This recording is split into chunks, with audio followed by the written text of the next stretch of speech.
اور صحیح بات نہ سمجھ سکے، لہذا اس نے نبیوں اور رسولوں کو بھیجا اور ان کا سلسلہ جاری رہا یہاں تک کہ حضور اکرم صلی اللہ علیہ وسلم کو بھیجا اور آپ صلی اللہ علیہ وسلم کی تعلیمات کو قیامت تک کے لیے محفوظ کر دیا۔ کتنی بڑی نعمت ہے۔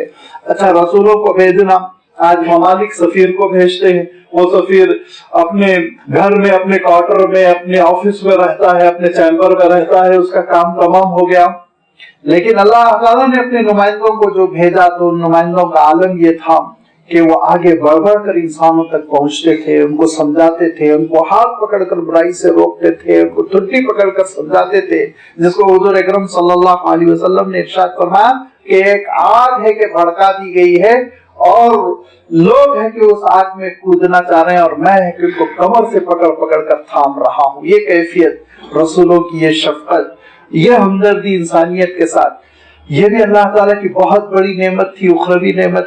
لیکن اللہ تعالیٰ نے اس پر اکتفا نہیں کیا، پھر اللہ تعالیٰ نے ان نبیوں اور اپنے صحیفوں کی حفاظت فرمائی، خاص طور پر قرآن پاک کی، حضور اکرم صلی اللہ علیہ وسلم کے اسوے کی، قیامت تک کے لیے حجت بنا دیا۔ اب یہ بھی اللہ تعالیٰ نے کافی انتظام کیا تھا لیکن اکتفا نہیں فرمایا، آگے بڑھ کر اللہ تعالیٰ نے اس دین کو پھیلانے والوں کو اور اس دین کی تبلیغ کرنے والوں کو لگا دیا جو اس کام پر لگے ہوئے ہیں، روحانیت کی طرف انسان کو بلا رہے ہیں، اخروی کامیابی کی طرف بلا رہے ہیں۔ ذرا آپ سوچیں کہ اس نے دنیاوی نعمتوں کو بھی کس طرح عنایت فرمایا، اخروی نعمتوں کو بھی کیسے کھول کر اس نے عنایت فرمایا۔ یہ ہے اس کی شان، وَأَسْبَغَ عَلَيْكُمْ نِعَمَهُ ظَاهِرَةً وَبَاطِنًا۔ لیکن لوگوں کا عالم یہ ہے وَمِنَ النَّاسِ مَن يُجَادِلُ فِي اللَّهِ بِغَيْرِ عِلْمٍ وَلَا هُدًى وَلَا كِتَابٍ مُنِيرٍ۔ خاص طور پر شان نزول میں نضر ابن حارث نامی ایک شخص کا تذکرہ کیا لوگوں نے، جو حضور اکرم صلی اللہ علیہ وسلم کی خدمت میں حاضر ہوا، حضور اکرم صلی اللہ علیہ وسلم سے اللہ تعالیٰ کے اسماء و صفات کے سلسلے میں جھگڑے کرنے لگا، اور اللہ کی اولاد کیوں نہیں ہے، بیٹیاں کیوں نہیں ہیں، آپ یہ کیوں کہتے ہیں کہ فرشتے اللہ کی بیٹیاں نہیں ہیں، نعوذ باللہ، یہ ساری چیزوں میں وہ بحث کرنے لگا۔ تو اللہ تعالیٰ نے یہ بات ارشاد فرمائی کہ اور لوگوں میں سے بعض ایسے ہوتے ہیں جو اللہ تعالیٰ کے معاملے میں بھی الجھتے ہیں اور بحث کرتے ہیں بغیر علم، جبکہ ان کے پاس کوئی علم نہیں ہے۔ علم کی بنیاد تو نبوت ہے اور رسالت ہے، وحی الہی ہے، تو جب علم کی اساس ہی نہیں ہے تو پھر وہ تو بکواس کر رہے ہیں۔ ولا ہدن، اور نہ ہی ان کے پاس کوئی رہنمائی آئی، نہ کسی نبی کا اسوہ ہے ان کے پاس، نہ کوئی رسول کی وہ باتیں ہیں جو وحی الہی بنیاد پر ہو۔ ولا ہدن ولا کتاب منیر، اور نہ کوئی روشن کتاب ہے۔ تینوں چیزوں کی اللہ تعالیٰ نے نفی کی۔ لازمی بات ہے، شان نزول ہوتا ہے ان حالات کے لیے، یہ کہا جاتا ہے ان حالات میں نازل ہوا، لیکن آپ جانتے ہیں کہ شان نزول تک آیت کو کبھی بھی محدود نہیں کیا جاتا ہے۔ لہذا آپ ذرا سا غور کر لیں کہ سینکڑوں انسان بلکہ کروڑ انسان ہیں جو اللہ تعالیٰ کے سلسلے میں شکوک و شبہات میں پڑے ہوئے ہیں، بحثوں میں الجھے ہوئے ہیں۔ اگر ہم آگے بڑھیں اور ان سے بات چیت کریں، ڈیبیٹ کریں، ان کو سمجھائیں، اسلام کی طرف بلائیں، توحید کی دعوت دیں، تو پھر اس کے بعد وہ جو جواب دیں گے وہ جواب آپ دیکھیں گے بالکل قرآن مجید کی یہ بات ان پر صادق آتی ہے کہ بغیر علم اور بغیر کسی رہنمائی اور بغیر کسی روشن کتاب کے وہ بحث کر رہے ہیں، حجت کر رہے ہیں۔ کیا مثلاً وہ اللہ تعالیٰ کی صفات میں کسی کو شریک کریں گے، کس بنیاد پر تم شریک کر رہے ہو؟ کیا تمہارا ریسرچ بتاتا ہے، تمہاری سائنس بتاتی ہے، تمہاری تحقیق بتاتی ہے؟ لازمی بات ہے کہ کوئی بھی ریسرچ ایسا نہیں ہے، کوئی سائنس ایسی نہیں ہے جو اللہ تعالیٰ کے ساتھ کسی اور مخلوق کو شامل کرنے اور شریک کرنے کی دعوت دیتی ہو یا دلیل دیتی ہو۔ سب وحدانیت اور توحید کی دلیلیں دیتی ہیں، اور جس کو اللہ تعالیٰ نے قرآن پاک میں ایک ہی مختصر سے جملے میں ارشاد فرمایا کہ اگر زمین و آسمان میں کوئی بھی اللہ تعالیٰ کے ساتھ شریک کار ہوتا تو بہت زبردست بگاڑ پیدا ہوتا، لفظتا۔ کیوں بگاڑ پیدا ہوتا؟ اس کے سلسلے میں عرض کر چکا ہوں کہ دیکھیں، یا تو وہ مجبور ہوتا، تو مجبور کو کیا شریک کر رہے ہو تم؟ جو مجبور نہیں ہے اس کو خدا مانو، جو مجبور ہے اس کو خدا کیوں مانتے ہو؟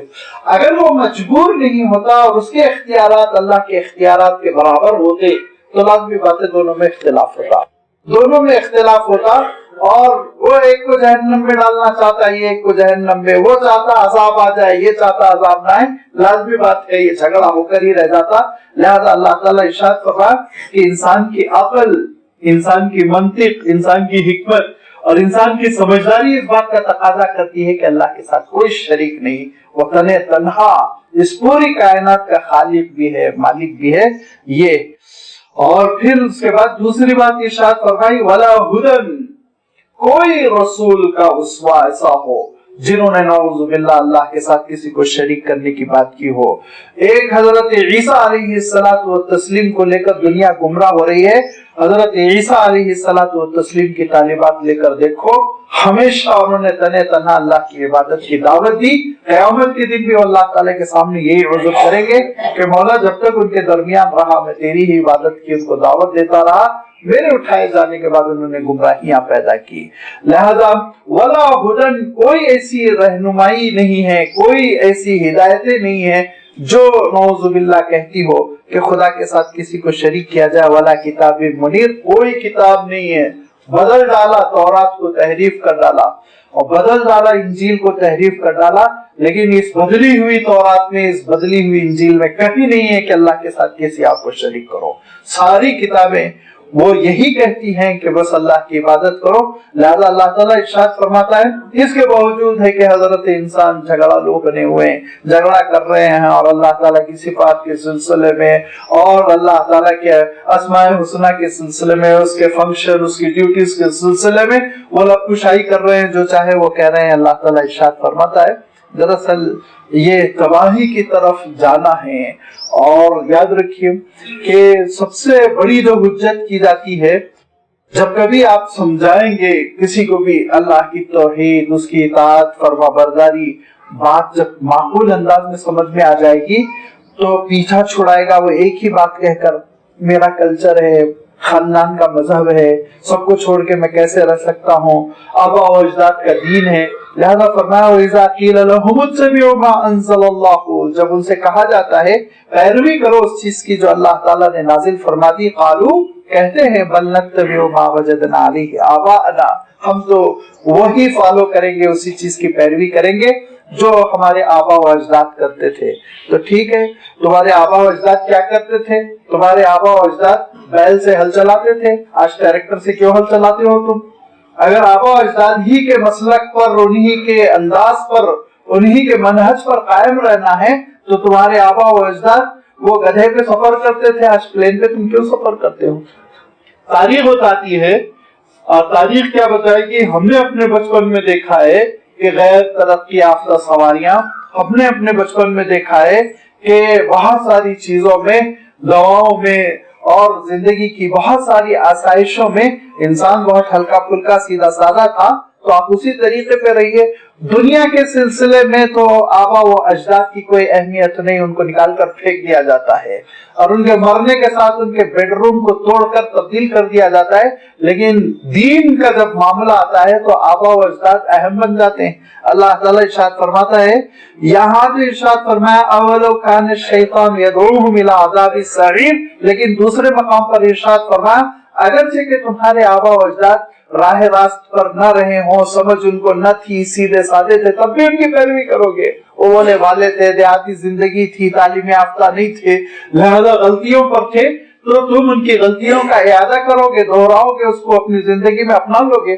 اگر یہی اصول ہے تو پھر دنیاوی زندگی میں بھی تم انہی کا طریقہ اپناؤ، اور اگر یہ اصول نہیں ہے تو دنیاوی زندگی میں جیسے تم ان کے طریقہ کار کو بالائے طاق رکھ رہے ہو، ایسے ہی دینی امور میں بھی پھر ان کو بالائے طاق رکھو۔ اچھی بات جو سامنے آ رہی ہے، معقول بات، جو سائنٹیفک بات، جو عقل کو اپیل کرنے والی بات سامنے آ رہی ہے، اس کو قبول کرو، نکلو اس ڈھرے سے، نکلو اس محدود ذہنیت سے۔ یہاں ارشاد فرمایا دیکھو آبا و اجداد کوئی چیز نہیں ہے، اولو کان الشیطان یدعوہم الی عذاب السعیر، کہ آگ کے عذاب کی طرف دراصل شیطان ان کو دعوت دے رہا ہے۔ شیطان ہے جو الٹی پٹی پڑھا رہا ہے، بہکا رہا ہے، اور غلط طریقے کی جانب ان کو دعوت دے رہا ہے۔ لہذا وہ شیطان جو کھلا ہوا دشمن ہے، اس کی دشمنی کو سمجھو اور اس کی اس تباہی کی دعوت کو چھوڑ کر اللہ تعالیٰ کی رحمتوں کو قبول کرو۔ اور اللہ تعالیٰ کی رحمتیں کس میں ہیں؟ دو حقیقتیں ہیں جس کو انسان سمجھ لے تو اپنے بچاؤ کا وہ سامان کر لے گا. وَمَن يُسْلِمْ وَجْهَهُ إِلَى اللَّهِ وَهُوَ مُحْسِنٌ، ایک تو یہ کہ اپنے آپ اللہ تعالیٰ کا فرما بردار بنا دینا. من یسلم، آپ جانتے ہیں اسلمہ کے معنی سرنڈر ہو جانا، اس کی بات مان لینا، فرما بردار ہو جانا.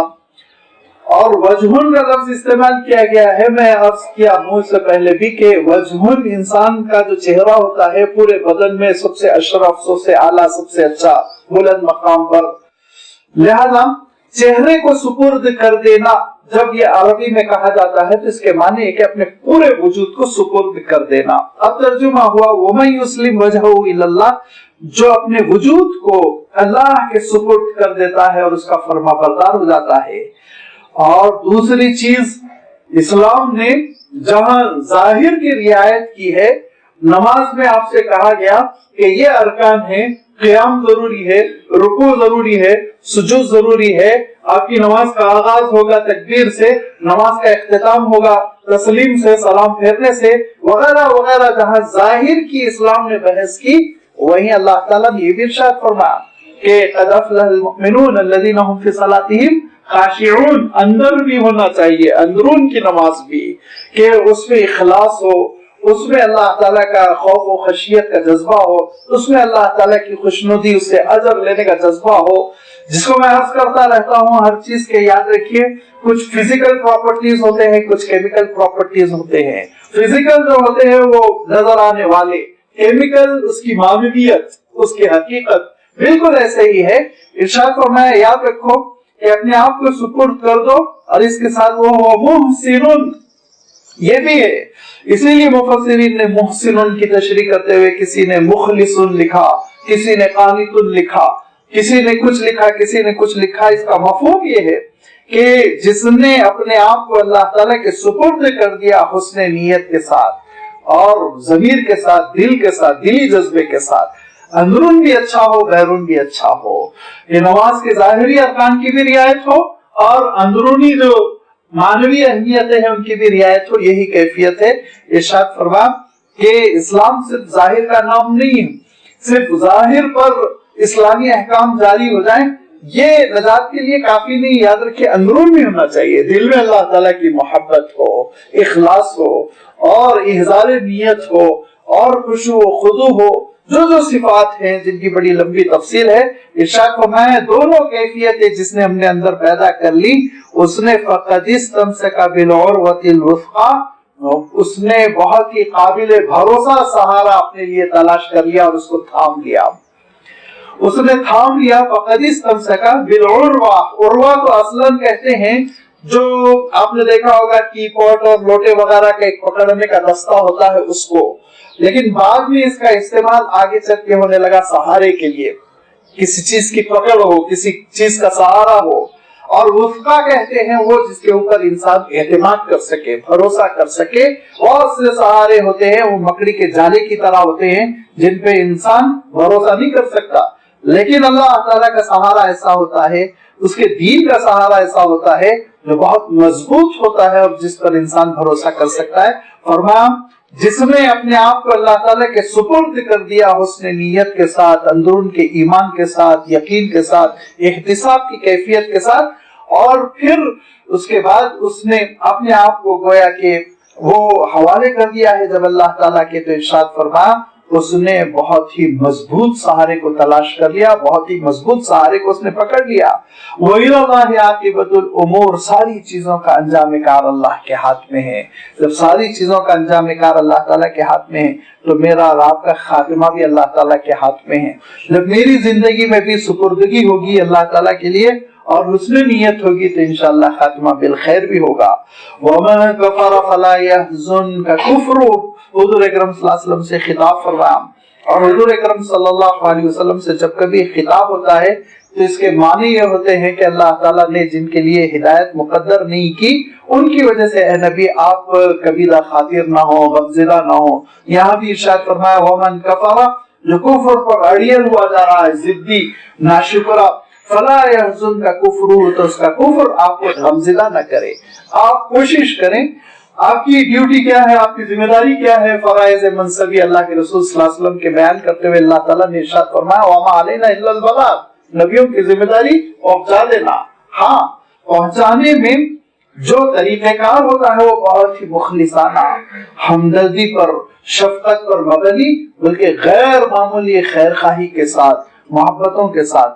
لیکن جب اس پہنچا دینے کے باوجود بھی کوئی انکار کر رہا ہے, قبول نہیں کر رہا ہے, تو لازمی بات ہے نبی اور رسول کی کوئی ذمہ داری باقی نہیں رہ جاتی.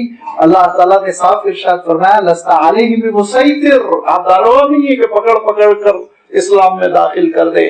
حضرت نوح علیہ السلام نے سینکڑوں سال جب سمجھایا اور بہت ہی کم لوگوں نے اسلام قبول کیا, تو کیا کہا کہ انلزمکمھا وانتم لھا کارہون, یہ تھوڑی ہو سکتا تمہاری گردن میں اسلام کو باندھ دوں, میں ایسے چپکا نہیں سکتا ہوں, لازم نہیں کر سکتا ہوں. اگر تم ناپسند کر رہے ہو تو ٹھیک ہے, اپنا خمیازہ بھگتو. تو یہ فرمایا کہ اے نبی آپ رنجیدہ نہ ہو, غمزدہ نہ ہو, آپ اپنا کام کریں. الینا مرجعہم, ان سب کو ہمارے پاس لوٹ کر آنا ہے. جب یہ لوٹ کر آئیں گے تو فننبئہم بما عملوا, جو کچھ کر کے آئے ہیں کالے کرتوت, اس سے ہم ان کو مطلع کریں گے, بتلا دیں گے, نام اعمال ان کے ہاتھ میں دیں گے. اور جب بائیں جانب سے نام اعمال ان کو ملے گا تو پتہ چل جائے گا کہ انہوں نے دنیا میں کیا کیا کیا. اس وقت سے مایوسی شروع ہو جائے گی, اور پھر یہ نام اعمال جو ریکارڈ ہو رہا ہے یہ تو ریکارڈ ہو ہی رہا ہے. ان اللہ علیم بذات الصدور, اللہ تعالیٰ کا عالم یہ ہے کہ سینوں کے اندر جو چیزیں ہیں اس سے بھی وہ واقف ہے.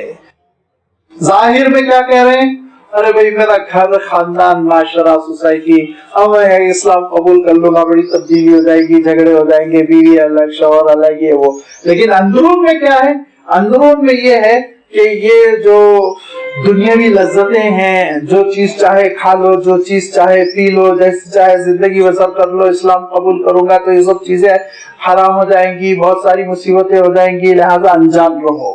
تو اندرون کچھ اور ہوتا ہے, بیرون کچھ اور ہوتا ہے. لہذا اللہ تعالیٰ ارشاد فرما رہا ہے کہ ان کے اندرون میں بھی کیا چھپا ہوا ہے, اللہ تعالیٰ اس سے بخوبی واقف ہے. نمتعہم قلیلا, ہم کچھ ہی دنوں ان کے اور زندگی دیں گے. زندگی سے لطف اندوز ہونے کے لیے ہم کچھ تھوڑا سا موقع دیں گے. کسی کو 20 سال دے رہے ہیں, کسی کو 40 سال, کسی کو 50 سال. ثم, اس کے بعد پھر نسترہم الی عذاب غلیظ, پھر ہم ان کو ایک سخت عذاب کی طرف لوٹا کر رہیں گے, اور وہ چاہے نہ چاہے ہم ان کو عذاب کی طرف پھیر دیں گے. عربی میں جب ہم غلیظ کہتے ہیں تو سخت کا مفہوم ہوتا ہے. ذرا اردو میں غلیظ کے معنی ناپسندیدہ سی چیز, کراہیت والی چیز, لیکن عربی کے اعتبار سے غلیظ میں سختی کا مفہوم ہوتا ہے. لہذا فرمایا الی عذاب غلیظ, ایک سخت عذاب سے ہم ان کو دوچار کر دیں گے. اے نبی آپ ان سے پوچھئے وَلَئِن سَأَلْتَهُم مَّن خَلَقَ السَّمَاوَاتِ وَالْأَرْضِ, کہ کس نے پیدا کیا آسمانوں کو, کس نے پیدا کیا زمین کو, لَيَقُولُنَّ اللَّهُ, کہیں گے اللہ. آج بھی آپ پوچھئے کیا کہیں گے, اوپر والا. ان کو معلوم ہے ایک درخت کسی دیوی نے, کسی دیوتا نے نہیں پیدا کیا. ان کو معلوم ہے کہ درخت تو درخت, ایک پھل اگا دینے کی کسی میں کوئی صلاحیت نہیں. ان کو معلوم ہے پھل بھی بہت بڑی چیز ہے, پھل کے اندر کی بیج بھی کوئی دیوی کوئی دیوتا نہیں پیدا کر سکتا. اور ان کو معلوم ہے بیج بھی بہت بڑی چیز ہے, گڈلی پہ چڑی ہوئی جھلی بھی کوئی نہیں پیدا کر سکتا. لہذا آپ جب کبھی ان سے کہیں گے تو یہی کہیں گے ارے اوپر والے کا ہے. زندگی کون دیتا, اوپر والا. موت کون دے گا, اوپر والا. رزق کون دے رہا, اوپر والا. تو پھر یہ تم ماہانہ ایک نئی نئی مورتی کی پوجا کیوں کرتے ہو؟ اگر آپ سمجھائیں گے تو آپ دیکھیں گے کہ قرآن پاک کی جتنی حقیقتیں ہیں, جس کو حضرت شاہ ولی اللہ رحمۃ اللہ علیہ نے بہت اچھا فرمایا. شاہ ولی اللہ رحمۃ اللہ علیہ فرماتے ہیں کہ اگر مشرکین مکہ کے سلسلے میں جو باتیں اللہ تعالیٰ نے ارشاد فرمائی اس کو تم سمجھنا چاہتے ہو تو اپنے برادران وطن کو دیکھو, آسانی سے سمجھ میں آ جائے گی, دور جانے کی ضرورت ہی نہیں. پریکٹیکلی آپ میدان میں نکلیں اور قرآن مجید کی توحید کی حقیقتیں پیش کریں, انشاءاللہ وہ سارے جوابات آپ کو ملیں گے جو جوابات حضور اکرم صلی اللہ علیہ وسلم کے زمانے میں مکے کے مشرکین نے دیے تھے. اور قل الحمدللہ, نبی آپ کہیے اللہ کا شکر, ساری تعریف اسی کی ذات کے لیے ہے, ساری تعریف کا وہی سزاوار ہے کہ یہ یہ نہ چاہتے ہوئے بھی اللہ تعالیٰ کا اعتراف کرتے ہیں. بل اکثرهم لا يعلمون، اکثر و بیشتر معرفت نہیں رکھتے، دین کی حقیقت نہیں رکھتے، دین کے بارے میں معلومات نہیں رکھتے، اور پھر معلومات حاصل بھی نہیں کرنا چاہتے. للہ ما فی السماوات والارض، جو کچھ آسمانوں میں ہے اور جو کچھ زمین میں، سب اللہ کا، تنے تنہا اسی کا، وہی مالک حقیقی ہے. اور اللہ تعالیٰ نے صاف ارشاد فرمایا قل اللہ مالک الملک، پوری اس کائنات مخلوق کی ملکیت تنہا اللہ تعالیٰ کے ہاتھ میں ہے. یہ تو تم کو غلط فہمی ہے کہ تم نے کچھ چیزوں کو اپنے نام رجسٹر کر لیا تو تم سمجھتے ہو اس کے مالک ہو، گھر کے مالک ہے، سواری کے مالک ہیں. لیکن فرمایا اصل ملکیت بس اللہ تعالیٰ کی ہے. لیکن ان اللہ هو الغنی الحمید، وہ بڑا بے نیاز ہے اور ستودہ صفات ہے، قابل تعریف ہے کہ اس نے انسانوں کو برتنے کے لیے چیزیں عنایت فرمائی اور انسانوں سے اس نے کچھ نہیں مانگا سوائے اس کے کہ شکر گزار بنے، عبادت گزار بنے. فرمایا اتنی نعمتیں بکھری ہوئی ہیں پروردگار کی، اور اس کے عظیم الشان کارنامے اتنے بکھرے ہوئے ہیں کہ ان کا احاطہ نہیں ہو سکتا. وَلَوْ أَنَّ مَا فِي الْأَرْضِ مِنْ شَجَرَةٍ أَقْلَامٌ وَالْبَحْرُ يَمُدُّهُ مِنْ بَعْدِهِ سَبْعَةُ أَبْحُرٍ مَا نَفِدَتْ كَلِمَاتُ اللَّهِ. اللہ کے جو کلمات ہے، لفظ کلمات بھی بڑا خوبصورت لفظ یہاں اللہ تعالیٰ نے استعمال کیا. نعمتوں کا لفظ استعمال نہیں کیا، احکام کا لفظ استعمال نہیں کیا، آیات کا لفظ استعمال نہیں کیا، لفظ کلمات کہا کہ اللہ تعالیٰ کے کلمات. یہ کلمت اور اس کی جمع کلمات جامع لفظ ہے جس کی تشریح میں اللہ تعالیٰ کی نعمتیں، جس کی تشریح میں اللہ تعالیٰ کے احکام، جس کی تشریح میں اللہ تعالیٰ کی تعریف، اس کی حکمتوں کا بیان، اور جس کی تشریح میں اللہ تعالیٰ کی نشانیاں، اس کی قدرت کی کاریگری، ساری چیزیں آ جاتی ہیں. فرمایا ان کو اگر تم ضبط قلم لانا چاہو، تحریر میں لکھنا چاہو، تو اس کے لیے فرمایا اگر زمین میں جتنے درخت ہیں وہ قلم میں تبدیل کر دیے جائیں، والبحر، اور سمندر روشنائی بنا دیا جائے، سیاہی، اور پھر اس کے ساتھ ساتھ فرمایا وَيَمُدُّهُ مِن بَعْدِهِ سَبْعَةُ أَبْحُرٍ، اور ساتوں سمندر کو بھی پھر اس کے ساتھ ساتھ سیاہی میں تبدیل کر دیا جائے. مَا نَفِدَتْ كَلِمَاتُ اللَّهِ، اللہ کی تعریف، اس کی حمد و ثنا، اس کے احکام، اس کی حکمتیں، اس کے شکر کے کلمات ختم نہیں ہوں گے، باقی رہ جائیں گے. آپ سوچیں گے ایک مجاز ہے، تھوڑا سا اللہ تعالیٰ نے کثرت کے لیے لفظ استعمال کیا. یقیناً یہ مجاز نہیں ہے، یہ حقیقت ہے. میں شروع میں عرض کر رہا تھا نا کہ آپ کسی بھی ایک چیز کو لے کر چلیے، آپ اپنے جسم کو لے کے چلیے، جسم بہت بڑا ہے، اور جسم میں ایک رکن، ایک آرگن، ایک عضو کو لے کر چلیے، وہ بھی بہت بڑا ہے. اس کے جزوی استعمال کو لے کر چلیے، ریسرچ کرتے چلے جائیے، لکھتے لکھتے آپ تھک جائیں گے، لیکن گفتگو ختم نہیں ہو سکتی، باقی رہے گی. زندگیاں ختم ہو جائیں گی، گفتگو باقی رہے گی. سیاہی ختم ہو جائے گی، گفتگو باقی رہے گی. یہ نہ ختم ہونے والی چیزیں ہیں، اللہ تعالیٰ کی ایسی عظیم الشان نعمتیں. اور آپ آرگن تو آرگن، آنکھ بہت بڑی چیز، کان سننے کا آلہ بہت بڑی چیز، دل وہ تو دھڑک رہا ہے اس کی وجہ سے زندگی، اور پھر پھیپڑے اور گردے، یہ تو اعضائے رئیسہ بڑی اہمیت کے حامل. آپ روئے کو لے لے، روئے کو اللہ تعالیٰ نے اس روئے میں اتنی صلاحیت رکھی کہ آج کی سائنس نے یہ انکشاف کر دیا کہ اس روئے کے ذریعے سے انسان کے ایک بال کے ذریعے سے یہ پتہ لگایا جا سکتا ہے کہ موصوف کو کون کون سی بیماری ہے، موصوف کو کون کون سی بیماری ہے. ایک بال بولتا ہے. آپ اندازہ کیجئے کس شان کے ساتھ اس نے پیدا کیا. ایک بال ہوتا ہے انسان کو، یا 1000 بال ہوتے ہیں، یا 1,00,000 بال ہوتے ہیں، کروڑ بال ہے. اور ہر بال میں اور آگے چل کے سائنسدانوں نے دعویٰ کیا کہ ہم ایک ایسا کمپیوٹر ایجاد کرنے والے ہیں جو ایک بال کو لے کر یہ ڈائگنوسٹ کر لے گا کہ آگے چل کے مستقبل میں ان کو کب شوگر ہونے والی ہے، کب کون سا آرگن فیل ہونے والا ہے. یہ ساری چیزیں ممکن ہیں کیوں؟ اللہ تعالیٰ نے اس شان کے ساتھ پیدا کیا. آخر ڈی این اے ہے کہ نہیں ہے؟ ڈی این اے کا ٹیسٹ ہوتا ہے کہ نہیں ہوتا ہے؟ ذرا سا آپ سوچئے، اتنی چھوٹی چیز جو سادہ سی آنکھوں کو نظر بھی نہ آئے، وہ اس کے اندر اتنی صلاحیتیں کہ اس سے پتہ چل جائے کہ یہ کس خاندان کے تھے، اور یہ اس کے ساتھ ساتھ کون سی بیماریوں کے حامل تھے. کیا اللہ تعالیٰ کی شان ہے. کس شان کے ساتھ میرے ایک